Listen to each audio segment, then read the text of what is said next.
Meus queridos irmãos, vamos abrir as nossas Bíblias de Juízes, capítulo 2. Juízes, capítulo 2, por favor, a partir do versículo 10.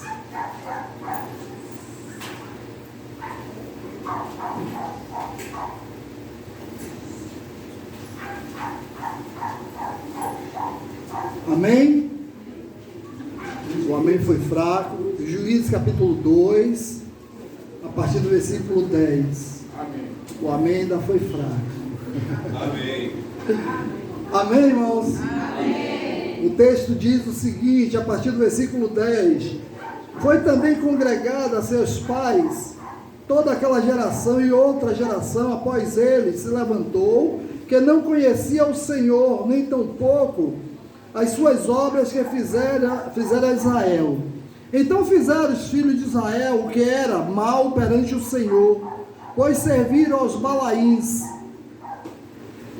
deixando o Senhor Deus de seus pais, que os tirara da terra do Egito, e foram após outros deuses, dentre os deuses das gentes que haviam ao redor deles, e os adoraram e provocaram o Senhor a ira. Porquanto deixaram o Senhor e serviram a Baal e a Astarote.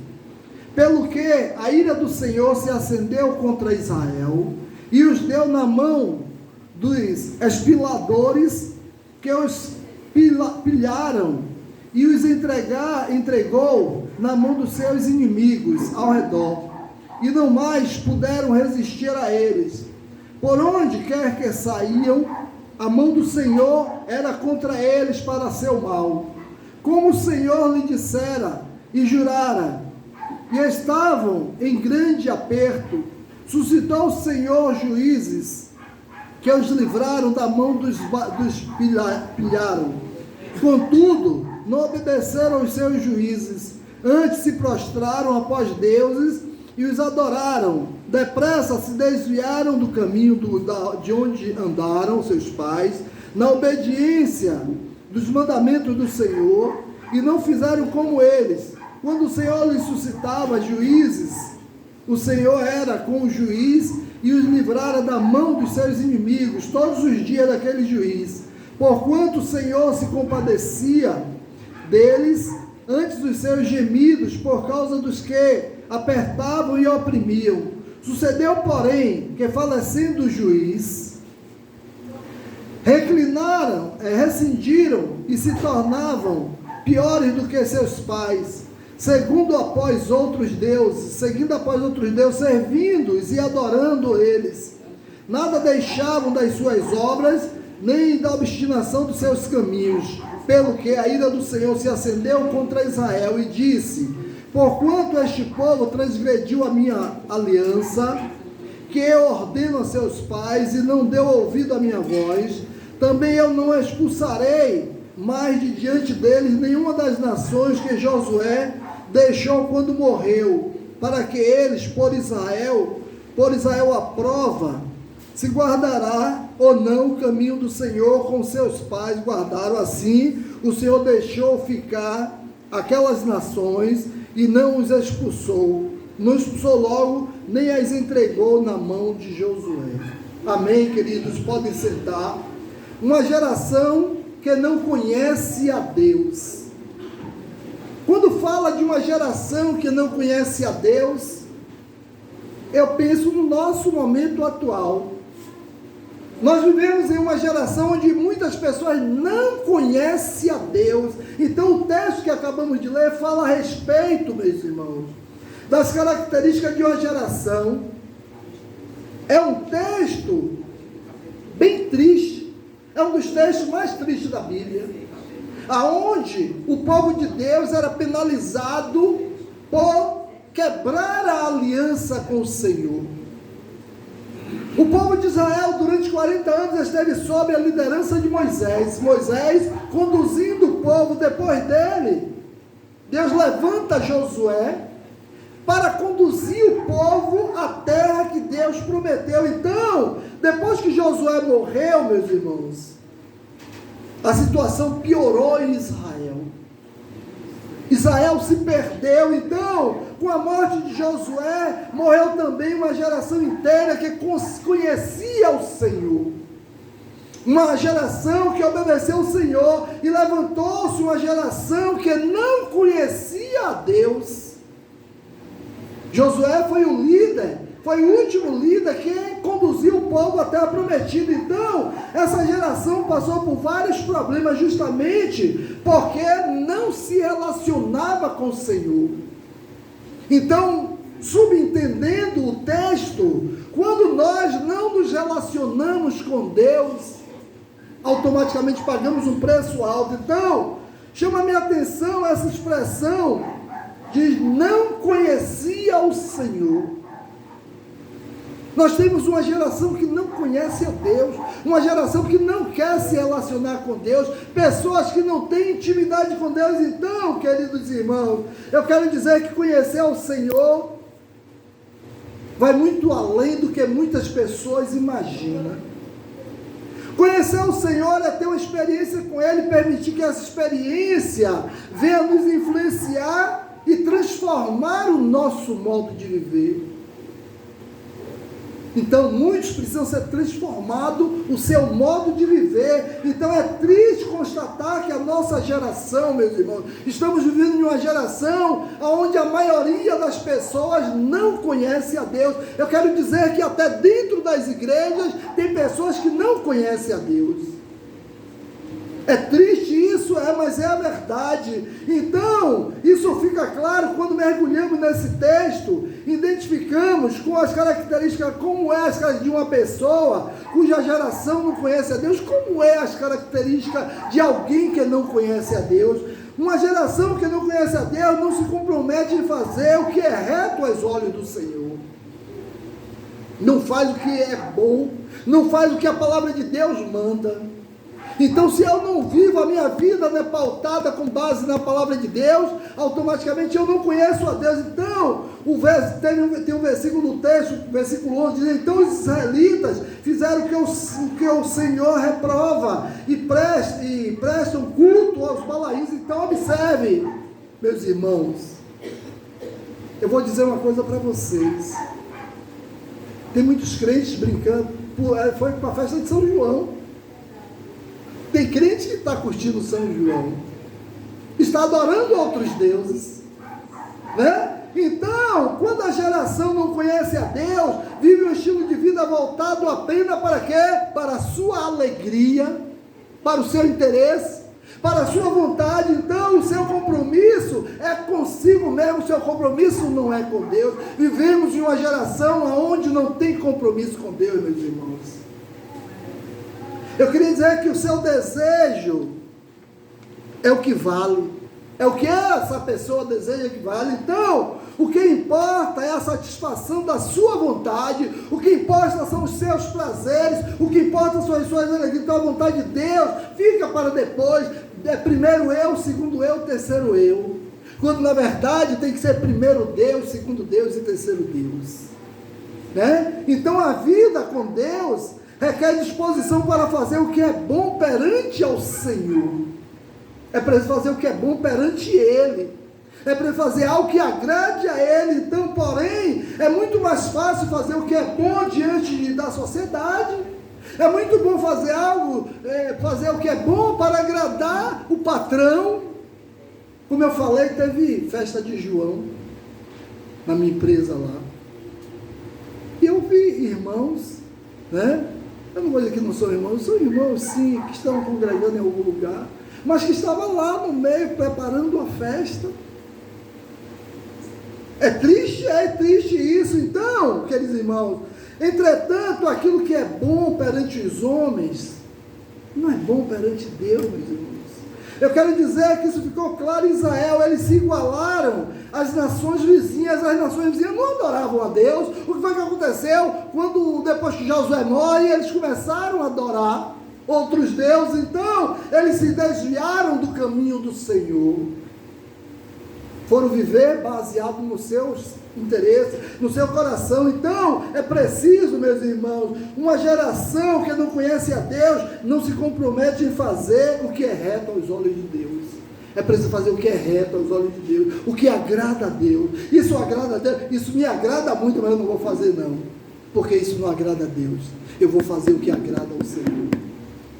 A geração que não conhece a Deus se desvia, meus irmãos, dos caminhos do mundo. Ela se desvia. Então, o versículo 17 diz: contudo, não obedeceram aos seus juízes, antes se prostraram após outros deuses e os adoraram.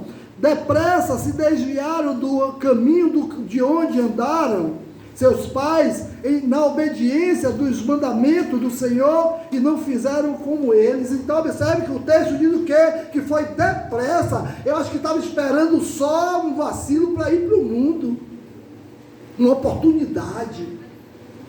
E tem muitos que estão na igreja e estão no mundo. Tem muitos que estão na igreja fazendo a vontade da carne. Então, por vezes a estrada da vida parece tão dura e difícil, que é mais natural é pegar um atalho. É mais fácil pegar um atalho, mas os atalhos muitas vezes é caminho de morte. Às vezes queremos pegar atalho para alcançar os nossos objetivos. Olha, assim é mais fácil. Então, meus irmãos, você já tentou pegar um atalho e acabou se perdendo? Quanta gente diz assim: olha, vamos por aqui, porque aqui é melhor, e se perde. Eu queria dizer que, motivado pelos atalhos que se apresentam como opção, às vezes é mais fácil para nós, mas não é o melhor caminho, né? Às vezes a gente pega atalhos. Já peguei atalho que foi negativo.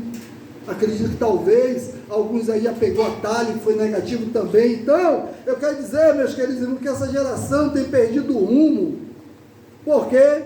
Porque tem pego atalho. Não pegue atalho, ande pelo caminho do Senhor. Então a geração que não conhece a Deus acaba quebrando a sua aliança. Temos uma aliança com o Senhor e não podemos quebrar essa aliança. Então o texto diz: por isso a ira do Senhor acendeu contra Israel, e ele disse: como este povo violou a aliança que fiz com seus pais antepassados, e não tem ouvido a minha voz, não expulsarei de diante deles nenhuma das nações que Josué deixou quando morreu. Observe, Deus disse: então ele vai se virar.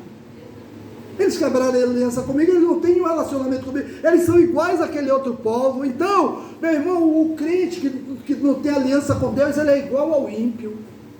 Deus não tem nenhum negócio com ele, Deus não tem nenhum relacionamento com ele. Então, por ter feito o que era mal perante o Senhor, por ter feito o que desagradava a Deus, aquela geração quebrou a aliança. Não quebremos a nossa aliança que nós temos com o Senhor. Não quebremos aquilo que nós temos com o Senhor. Então, a aliança, meus irmãos, é um sinal de acordo firmado entre duas pessoas que se comprometem diante de Deus. Zenilda e Luciano fizeram uma aliança há uns 40 anos atrás, né? 40 anos de aliança? 44 anos de aliança. Sabe por que estão juntos? Porque não quebraram a aliança um com o outro. Se tivesse quebrado, se Luciano tivesse quebrado a aliança com Zenilda, certamente não estariam juntos hoje. Zenilda não queria estar com um homem que quebrou a aliança com ela. Não é isso, Zenilda? E assim, Luciano também não ia querer estar com uma mulher que quebrou a aliança com ele. Ia dizer: olha, Zenilda, não tem condição de caminharmos juntos. Assim é com Deus, eu e você. Quando nós quebramos a aliança com Deus, Deus diz: olha, você não quer caminhar comigo.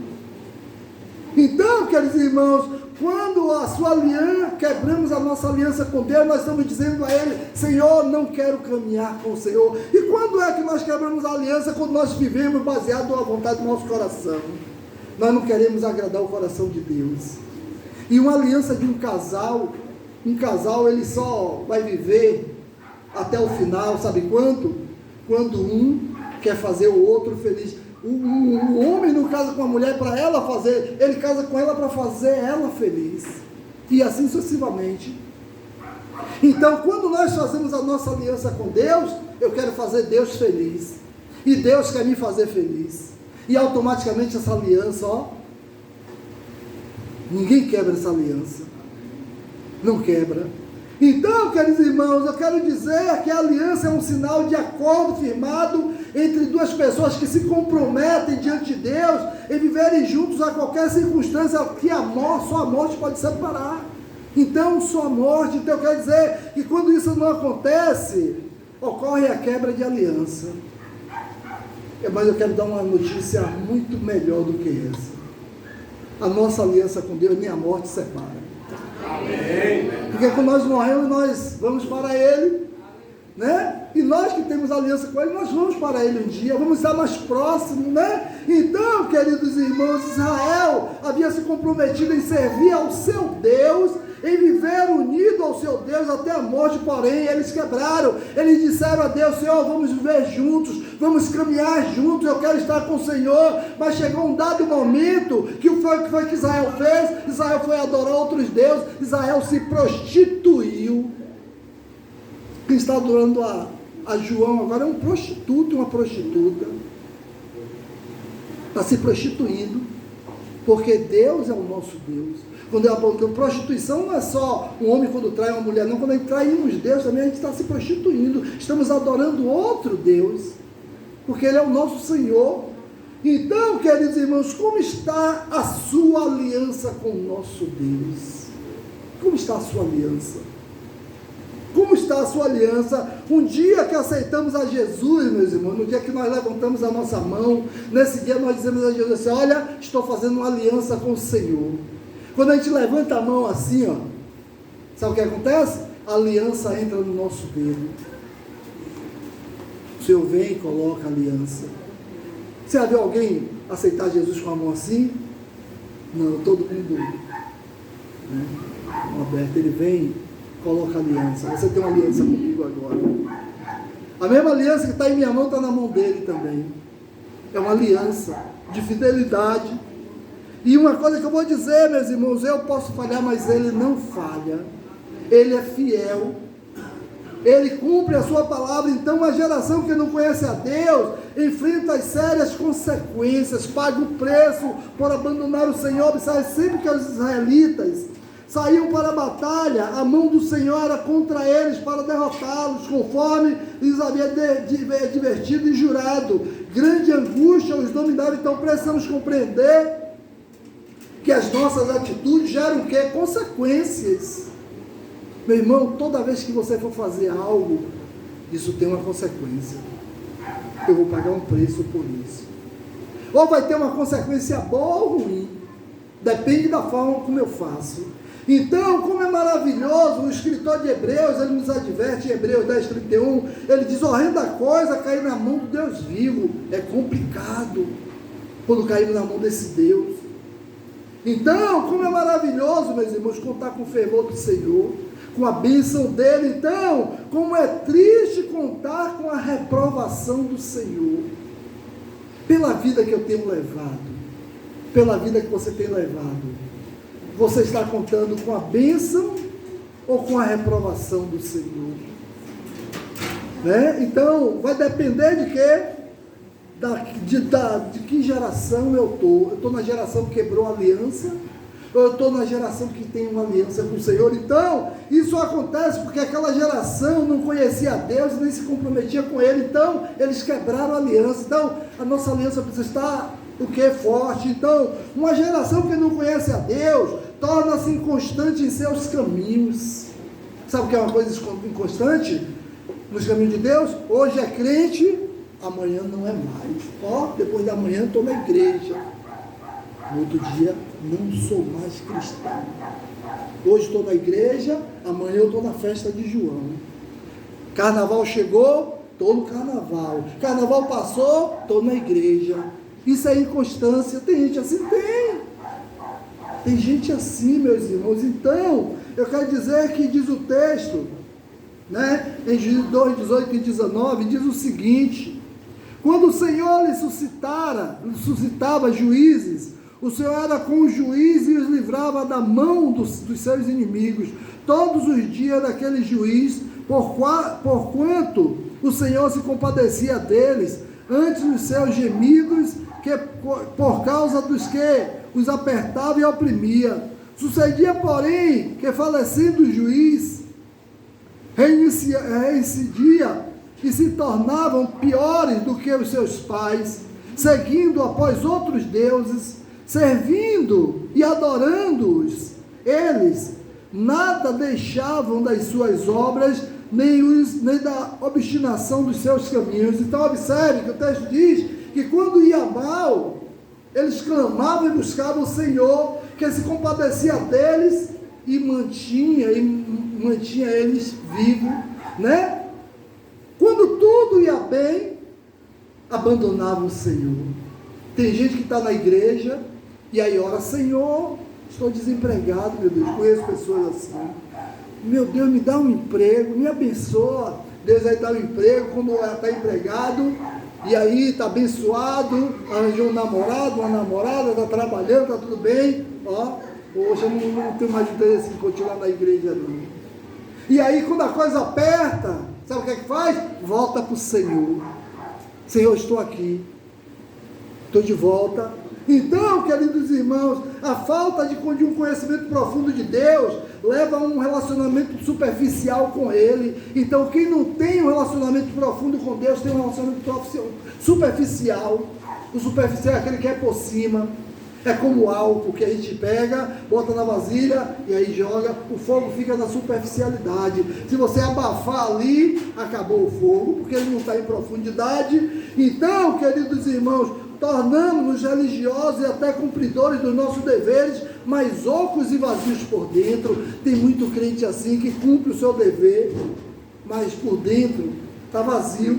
Então a geração é uma geração que não conhece a Deus. E para finalizar, uma geração, meus irmãos, que não conhece a Deus, não deixa Deus tratar o seu coração. Não deixa. Tem o coração fechado para Deus. Quando alguém vai falar algo de Deus, né, alguém fala: olha, Deus não se agrada disso. Vem você com essas coisas. Vem você, minha mãe, falando isso aí, que isso é besteira, isso é bobagem. Vem você, meu pai, falando isso é bobagem. Tem muita gente assim.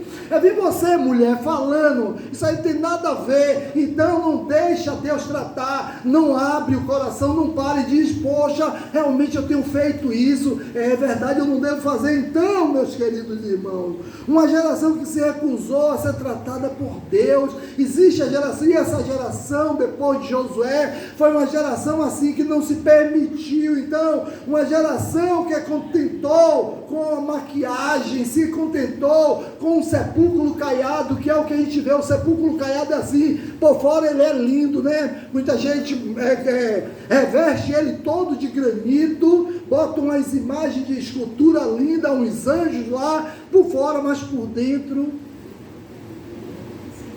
tem muitas pessoas que estão na igreja, estão assim, por fora é uma beleza, mas por dentro o coração está podre. A verdade é essa. Então, uma geração que não conhece a Deus não permite que Ele cuide do seu coração, não permite que Ele trate do seu coração. Vivemos em uma geração que está doente, meus irmãos. Vivemos em uma geração que está doente, uma geração que está vivendo longe de Deus. Estamos inseridos em uma geração que não conhece a Deus. Estamos caminhando no meio de uma geração que não tem nenhum relacionamento com Deus. Mas se você vai, você que tem relacionamento, você que ama a Deus, você que Deus tratou, você que Deus tem usado, e vai para essa geração e diz: olha, isso aí está errado, olha, crente não faz isso não, que bobagem, isso é bobagem, isso não tem nada demais. Eu ouvi isso essa semana, isso não tem nada demais, Senhor. Então tá, vá caminhando por esse caminho. Então, queridos irmãos, eu quero dizer que a semelhança dessa geração, nós vivemos em uma geração que tem se rebelado contra Deus. Nós vivemos em uma geração, agora mesmo eu vi dizendo que Xuxa está querendo tirar alguns. Xuxa, quem é Xuxa? Para querer mexer na Bíblia. Quem é ela? Eu não vejo ela como nada para querer mexer na Bíblia. Ela disse que tem alguns textos da Bíblia que tem que ser tirados, que estão ultrapassados. Meu Deus, quem é Xuxa? Né? Para falar sobre a Bíblia. Uma mulher que tem relacionamento nenhum com Deus, não tem nenhuma comunhão com Deus. Então quem é ela? Então há muita gente achando que conhece Deus porque não falta, né? Porque lê alguns livros. Tem muita gente que acha que conhece a Deus, né? Porém, talvez a palavra de Deus para a nossa vida hoje seja a mesma que Ele liberou para o seu povo no tempo dos juízes. Sugeriu uma nova geração, que sejamos uma nova geração, que sejamos uma geração que tem relacionamento com Deus, que sejamos uma geração que se compromete com Deus, sejamos uma geração que enfrenta as consequências de viver para Deus, que sejamos uma geração consistente, não uma geração inconsistente, que sejamos uma geração que tem o coração tratado por Deus, que essa seja a nossa geração, que nós façamos parte dessa geração, meus irmãos. Vamos ficar de pé e vamos orar ao nosso Deus. Amém.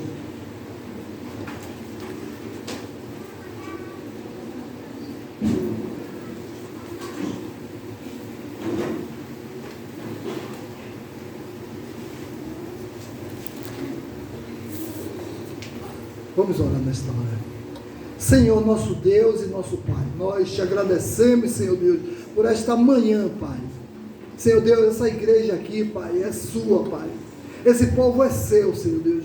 Que sejamos uma geração, Deus, sejamos inseridos, Pai, na geração que te agrada, Deus, na geração que busca a tua face, Pai. E se por alguma razão, ou alguém aqui, Deus, por algum motivo qualquer, Deus, não esteja inserido na geração que busca a tua face, que te adora, que te tem uma aliança verdadeira contigo, Senhor Deus, que o Senhor falou nessa manhã o seu coração, Deus, que essa pessoa, Deus, possa, Deus, fazer essa aliança, Senhor Deus, refazer a sua aliança com o Senhor, possa seguir segundo a tua vontade, seguir segundo o teu caminho, possa basear a sua vida na tua palavra, Pai. Obrigado, Deus, por essa manhã, obrigado por tudo que o Senhor falou neste lugar, desde o primeiro momento que aqui entramos, Deus, até esse momento que estamos encerrando as atividades, Pai, que tudo, Deus, contribui para o bem daqueles que te amam, Pai. Nos usa poderosamente, Deus. Senhor Deus, continua falando conosco. Nessa hora, Deus, eu quero te pedir uma bênção especial, Deus, pela vida de Lisiane, Pai, que tem contribuído com esse trabalho aqui, Deus. Apesar, Deus, dela estar caminhando em outro lugar, Deus, ela continua, Deus, nos ajudando nessa obra aqui, Pai. Abençoa a vida dela, Pai. Abençoa a vida de Erivalda, Deus, também, que caminha ali em outro lugar, Pai, e continua nos contribuindo conosco, Deus. Abençoa essas pessoas. Abençoa, Deus, o irmão, a professora Clélia e o outro irmão também, Deus, que tem contribuído, Deus, mensalmente com esse trabalho, Pai. Abençoa a vida deles com toda sorte de bênção, Pai. Que o Senhor possa derramar do teu Espírito sobre a vida deles, Senhor Deus. Obrigado, Deus. E abençoa também, Deus, cada família aqui representada, Pai. Cada irmão, Deus, que aqui se encontra, cada congregado desse lugar, Pai. Cada irmão que são membros daqui e congregado, abençoa a vida deles, Deus, com toda a sorte de bênção, Deus. Derrama bênção sem medida sobre a vida deles, Pai. Te oramos, Deus, porque nós conhecemos o Senhor e sabemos que o Senhor é um Deus bom, Pai. Sei com o culto da noite, Pai. Nos abençoa, que o Senhor possa falar profundamente aos nossos corações aqui nesta noite. Te oramos, Deus, agradecidos em nome de Jesus. Amém. Queridos, corações silenciosos estão muito despedidos.